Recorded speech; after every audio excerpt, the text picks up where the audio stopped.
கொசுவை வடிகட்டி ஒட்டகங்களை விழுங்குகிறார்கள். கண்ணு தெரியாதவங்க போனா என்ன பண்றாங்களா, போகும்போது அந்த தடுக்கி கீழே விழுந்து அடிபடுறத பார்த்து சிரிக்கிறாங்க. இதெல்லாம் எப்படி இருக்கு, ஒரு சைக்கோ தரமா இருக்கு இல்லையா? அவங்க அந்த மாதிரி காரியங்கள் எல்லாம் பிசாசானவனுக்கு தான் இதெல்லாம் தோணும். மற்றவங்களை கீழே தள்ளி அடிபட்டு அவனுக்கு ரத்தம் வரதை பார்த்து சிரிக்கிறதெல்லாம் கர்த்தர் இந்த மாதிரி நம்மளை ஒருபோதும் செய்யறதே கிடையாது. அவர் நம்மளை எப்பவுமே பாதுகாக்கணும்னு நினைக்கிறவர். கர்த்தர் நம்ம அடிபட்டு நமக்கு ரத்தம் வரணும்னு நினைக்கல. நமக்கு வர வேண்டிய அடியெல்லாம் அவர் வாங்கி அவர் ரத்தம் சிந்தினார் சிலுவையில. நமக்கு எந்த சேதமும் ஆயிடக்கூடாதுன்னு அவர் சேதப்பட்டார்.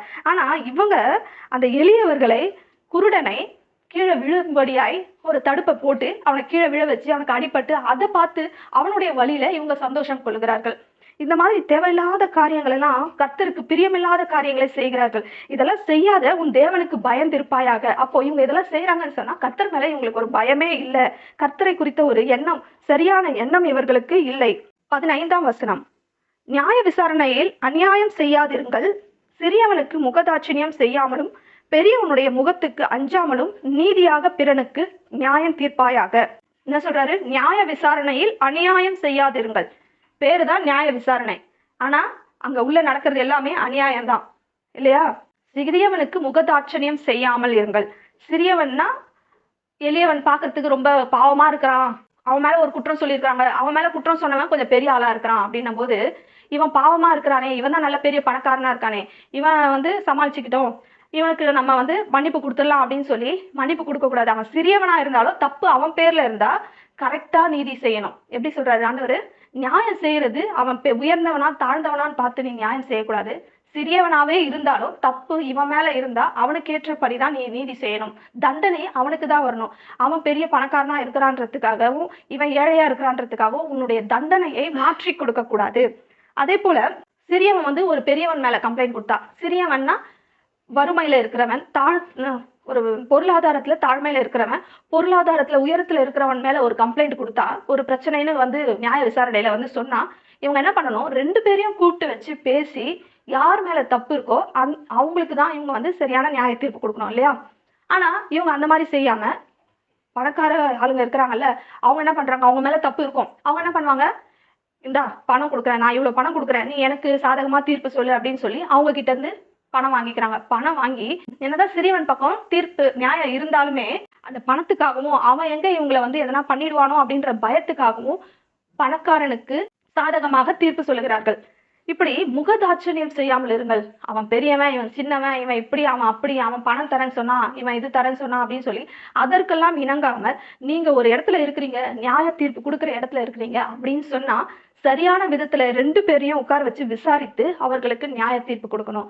நீ நீதியை செய்யணுமே தவிர அந்த இடத்துல பணம் வாங்கிட்டு தீர்ப்பு சொல்லக்கூடாது. அந்த இடத்துல அநியாயம் நடக்கக்கூடாது. நியாய விசாரணை நடக்கிற இடத்துல அநியாயங்கள் நடக்கக்கூடாது. அப்படி நடந்த அவங்களுக்கு யார் நியாய தீர்ப்பு செய்வார்? கர்த்தர் நியாய தீர்ப்பு செய்வார். அவருடைய வருகையில இவர்களுக்கு நியாய தீர்ப்பு செய்வார். அதனால சொல்றாரு, நியாய தீர்ப்பு செய்யும் போது கரெக்டான நியாய தீர்ப்பு செய்யணும், கரெக்டா நீதி செய்யணும். ஆனா இவங்க என்ன பண்றாங்க? பரிசேயரும் வேத பாரகர்களும் அதை விட்டு விட்டார்கள். யார்கிட்ட பணம் வாங்குறாங்களோ அவங்களுக்கு சாதகமா தீர்ப்பு சொல்றது. இந்த வசனத்துல அடுத்து என்ன சொல்லப்பட்டிருக்கிறது? இதனால யார் தப்பு செய்யலையோ அவனுக்கு அந்த தண்டனை போய் சேர்ந்துருது இல்லையா? தப்பு செய்தவன் தண்டனையை அனுபவிக்கணும், தப்பு செய்யாதவன் எதுக்கு தண்டனை அனுபவிக்கணும்? ஆனா இவங்களுடைய நியாய தீர்ப்பு எப்படி இருக்கு? தப்பு செய்யாதவனுக்கு தண்டனை போய் சேர்ந்து விடுகிறது. அப்படி இவர்கள் தவறான தீர்ப்பு செய்கிறார்கள். அந்த மாதிரி இருக்கக்கூடாதுன்னு சொன்னாரு. அந்த மாதிரி செய்யறாங்க இவங்க.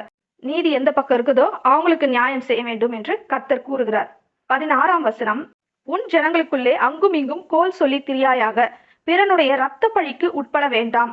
அங்கும் இங்கும் கோல் சொல்லி திரியறதுன்னா என்ன? ஒருத்தருக்கு ஒருத்தர் இவங்க கிட்ட பேசுறது அவங்க கிட்ட சொல்லிட்டு, அவங்க கிட்ட பேசுறது இவங்க கிட்ட சொல்லிட்டு, அதாவது ஆபேல்னு ஒருத்தர் இருக்கான், காயின் ஒருத்தன் இருக்கிறான்னு சொன்னா ஆபேல் கிட்ட போய் காயினை பத்தி சொல்றது, காயின் கிட்ட போய் ஆபேலை பத்தி சொல்றது, அப்புறம் அவங்க 2 பேருக்குள்ள பிரச்சனையை உண்டு பண்ணி அவங்க 2 பேருக்கும் பெரிய இஷ்யூ ஆகி இந்த மாதிரி எல்லாம் அங்கும் இங்கும் கோல் சொல்லி திரிகிறார்கள். தேவையில்லாத பிரச்சனையை உண்டு பண்ணுகிறார்கள். ஏன்னா அவங்க நல்லா இருக்கிறாங்கல்ல, அவங்க நல்லா இருக்கக்கூடாது, அவங்க பிரச்சனையில சிக்கி தவிக்கணும்னு இவங்க நினைக்கிறாங்க.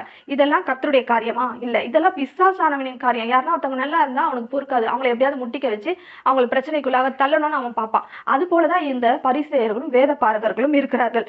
மற்றவர்களை இடத்துல போய் கோல் சொல்லி திரிந்து கொண்டு இருக்கிறார்கள். பிறனுடைய ரத்த பழிக்கு உட்பட வேண்டாம். இதனால அவங்களுக்குள்ள பிரச்சனை வந்தா என்ன ஆகும்? ஒருத்தர் கட்டி எடுத்து வெட்டிக்கிறது, சண்டை போட்டு கல் இருந்து அடிச்சு மறிக்கிறது, இந்த மாதிரி எல்லாம் இருக்கு இல்லையா? பிரச்சனையை அவ்வளவு பெருசா எடுத்துட்டு போய் விட்டுறாங்க.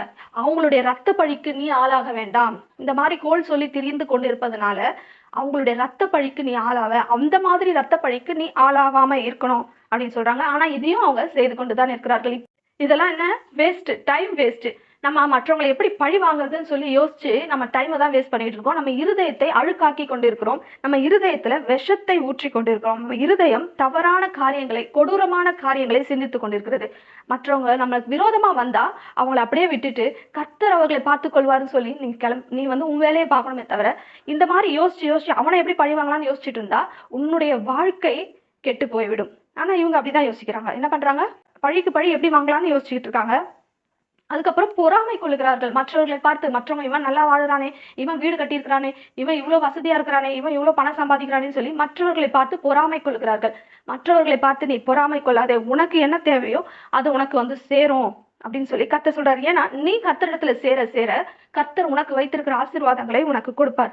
நீ மற்றவங்களை பார்த்து பொறாமப்பட்டு கொண்டே இருந்தா உனக்கு என்ன ஆகாது?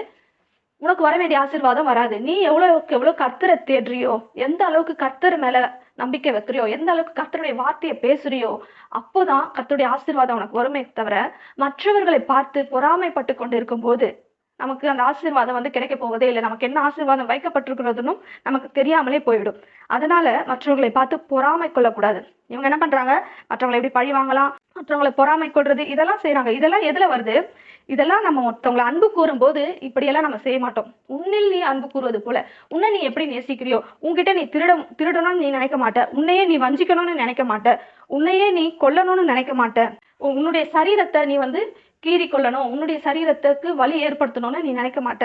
அப்போ நீ உன்னை எப்படி நேசிக்கிறியோ, உன்னை எப்படி நீ விரும்புறியோ, உன்னை எப்படி நீ அன்பு கூறுறியோ, அது போல மற்றவர்களையும் நேசிக்கணும், மற்றவர்கள் மீதும் அன்பு வைக்கணும். அப்பதான் நீ இதெல்லாம் செய்யாம இருக்க முடியும். ஆனா இவங்களை நேசிக்கிறாங்களோ இல்லையோ, மற்றவர்களை நேசிப்பதில்லை, மற்றவர்கள் மீது அன்பு கூறுவதில்லை. கர்த்தர் சொன்ன நீதி, நியாயம், இரக்கம் எதுவுமே மற்றவர்களுக்கு செய்யாமல் இவங்க ஒரு கர்வத்தோட அலைந்து கொண்டிருக்கிறார்கள். இப்படிப்பட்டவர்களை கர்த்தர் நியாயம் தீர்ப்பார். இப்படி இந்த வேத பாரகர்களும் பரிசேயர்களும் கொசுவை வடிகட்டி ஒட்டகத்தை விழுங்குகிறவர்களாய் இருக்கிறார்கள். அதுதான் இந்த இடத்துல கர்த்தர் சொல்றாரு. கர்த்தர் நல்லவர்,